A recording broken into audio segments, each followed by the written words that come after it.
À Marseille, on ne l'appelle même pas par son nom.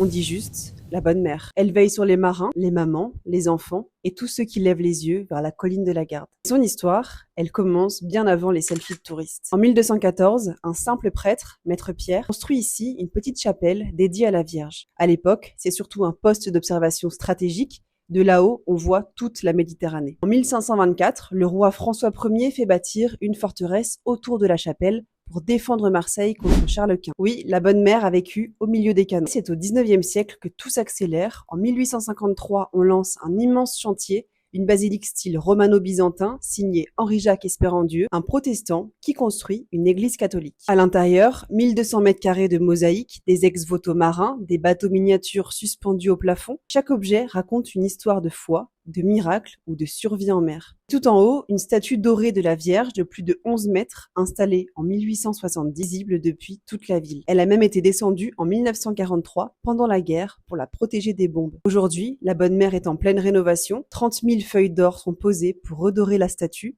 Le clocher est nettoyé.